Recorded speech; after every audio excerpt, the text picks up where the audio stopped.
So I'm working on putting the headers in, and I actually bought these from a guy who was looking to build the GTM, but when he bought them without the ceramic coating. So I did find a place here in Minnesota that would go ahead and ceramic coat them, and they actually ceramic coated the headers, and then they also went ahead and did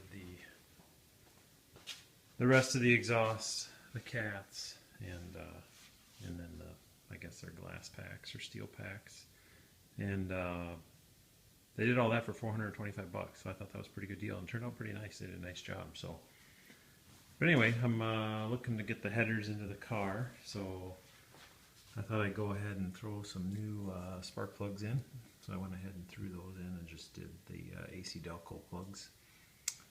And then before I put the exhaust in, I did some heat shielding here. You can see there's a heat shield there on the back of the AC compressor. And there's a washer between the heat shield and the AC compressor to hopefully keep a little bit of heat off of it. But I just used the one bolt that holds the lines on, and then I drilled and tapped the engine mount there to hold the bottom half of the heat shield. And then I did make this heat shield up here, which protects the rubber hoses, and hopefully that will keep things, from burning up the hosing and things like that. And then I did order some adhesive, reflective material from Summit, and I went ahead and put that in on the side of the, I guess the sheet metal here. I don't know what you'd call this, but just the engine bay sheet metal.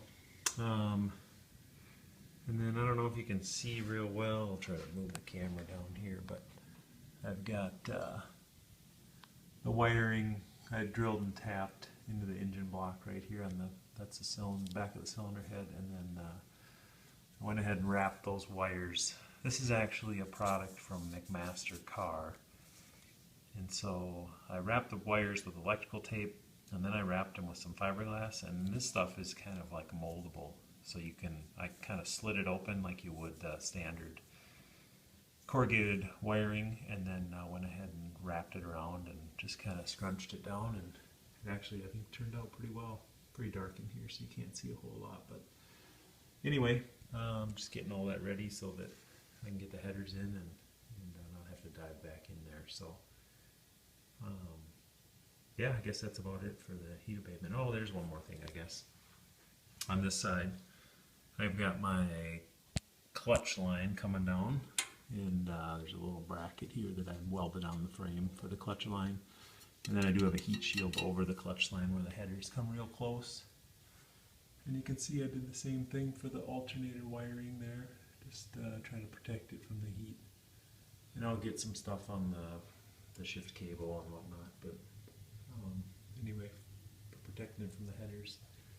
That heat shield, and then that heat shield, you can't necessarily see it, but it's actually on standoffs, so I can stick my finger underneath between the heat shield and the frame, and those standoffs are just from the hardware store, so nothing too special there. But anyway, just trying to keep that clutch line from getting too hot from the headers. And I've got the reflective material on this side too for the sheet metal that creates the engine bay. So, and new plugs, and I went ahead and I did put the wrap, the fiberglass wrap here on the shifter cable.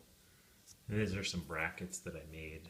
You can kind of see they bolt in here right to the cylinder head, and they're just made of bent up metal, welded and then painted. And then I'm probably going to do something a little bit more permanent than plastic zip ties, maybe some metal ones. But that'll hold this line once I tighten it all up, hold it right above here so it can be a little bit away from the headers. I'm hoping that'll work out pretty well. So anyway, and I did run that sheathing all the way back. So anyway, and then I did go ahead and run it up to, in the front here, all the way up to right up in here. So again, this is another bracket that is bolted to the cylinder head, kind of like the other one was, and that's gonna, once I tighten that up, that holds that cable in place. So anyway, yeah, that's about it.